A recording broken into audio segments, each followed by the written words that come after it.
Hey, what's good everybody? Welcome back to my channel. My name is Orfe and today I'm taking y'all behind the scenes on how I shot these and how I edit them in Photoshop. If you're new to this channel, I just want to welcome y'all and don't forget to subscribe if you are interested in learning photography and videography. So today's shoot is brought to you by Moody. Moody is a model based in Montreal. She actually moves a lot, but she's from Montreal and we had this shoot. It was kind of an impromptu shoot because this was not really planned. I called her, I think the day before or the same day, and she came. We didn't have any makeup artist, so she did a makeup on her own. She had two outfits. For the first look, I was shooting on a gray, fashion gray backdrop. And for my lighting, I had different options, but I wanted to try something with a soft box. It's a kind of medium-sized soft box, but you know, depending on the proximity or on how far you place your model, it will always give you different results.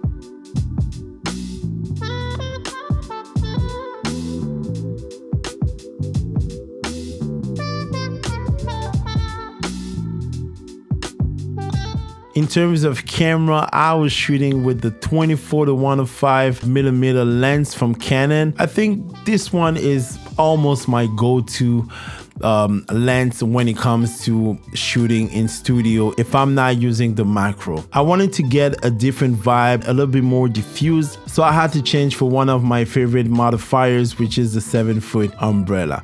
I positioned the light right above her while she was playing on the floor. That's why we're getting these nice shadows.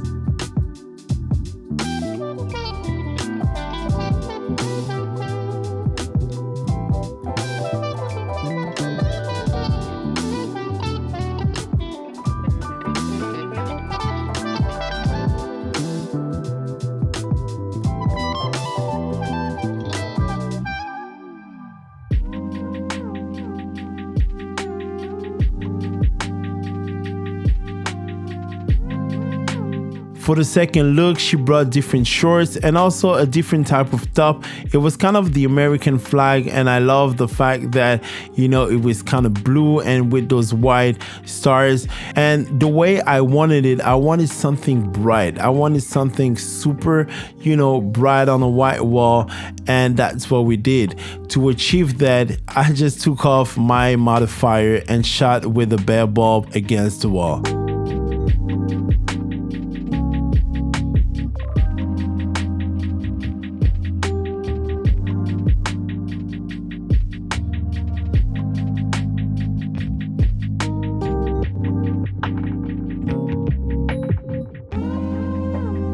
Alright guys, now let me take you to Photoshop so you can see how I edited those images.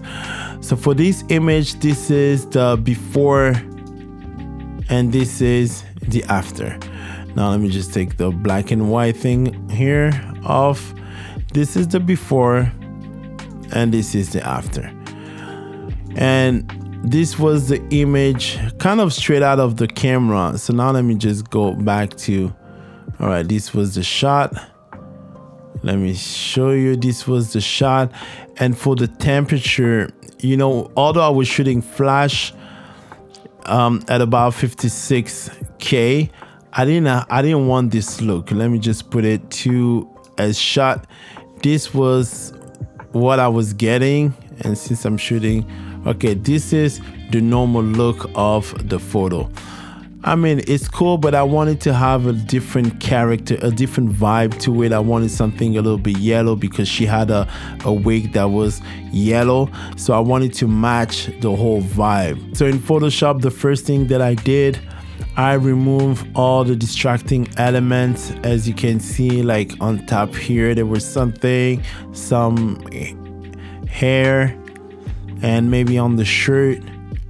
I removed everything that I felt that needed to be removed, and then the dodge and burn, and I used a black layer on top, a black and white layer on top, just to see the different tones, and this helps a lot with my dodging and burning. As you can see already, you kind of see under the chin, under the eye. What am I saying? On the cheek, under the eye.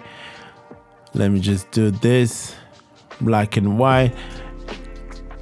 And it kind of gives you that vibe already. You kind of see what it does to the photo already. This could have been done. I mean, it was already done for me, but I wanted to add more contrast to the photo. I added a curve, and what I do, I just usually pull a little bit my dark point to the right to add a little bit of dimension. But for this, I reduced the opacity to 50 to 55. This is the full on, but I wanted something subtle, so I put it at about 55. And then a black and white, just to bring that image, to give it more character, to give it more, stronger than what we had in the beginning. So this is the before and this is the after. At this point, a black and white layer with a blending mode to soft light, and then double click and change my current layer to blend if layer, and I use the current one instead of the underlying layer. All right, and then at the end I add noise. This is the step that I do on all my photos. I add some noise. If you want to see how I add noise on my photo, just click the link right above. On the right corner, you're gonna see a right or left corner, but you're gonna see pop up here. For the second photo, it was minimal editing. This is the before, and this is the before, and this is the after. I had to clean up the floor, not too much, and a little bit of a body, just few elements. And then dodge and burn, as you can see the difference. And everything is based on either accentuate some features and maybe reduce some other features. This is the before, this is the after. You can see on the forehead, it was a little bit too dark here on this side, and even the transition between the dark side and the brighter side was a little bit too hard. So I wanted to, blend it in a little bit more, and added noise, and voila. So this is before and this is the after. Let me just remove this, before and after. So for this shot, let me show you the before. I've done different things. I mean, I felt like this was a nice image, overall.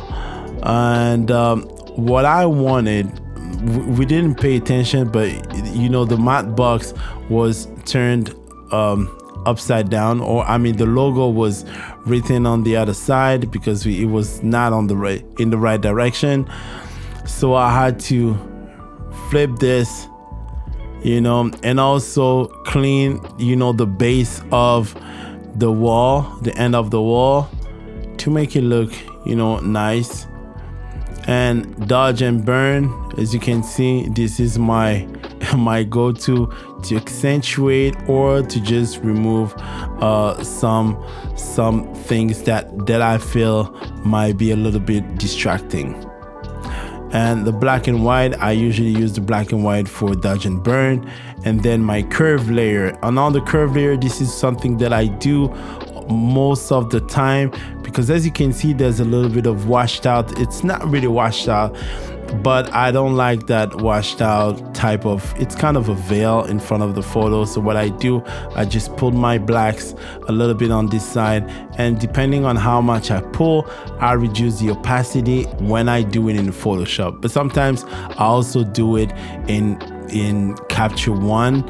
So I don't have, I have the opacity, but I don't really have the opacity on the curve in Capture One. So for me, sometimes it's better for me to do it in Photoshop. And then for the top, I felt like it was blue, but I wanted to make it more, to make it pop. And I used a hue saturation, and I went on the blue channel to make sure that little blue thing was, you know, that blue top was more popping. I did the same thing for the whole photo. I mean, on this, I went also on the purple, the magenta, and pull up my saturation a little bit more for the shorts.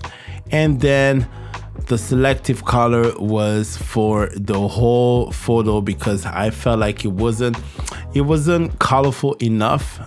So I went with the selective color to add a little bit of more pop onto the whole image. All right, guys, thank you so much for watching. I hope y'all enjoyed it. My name is Ori for the Mid Baby. I see y'all in the next episode. Peace.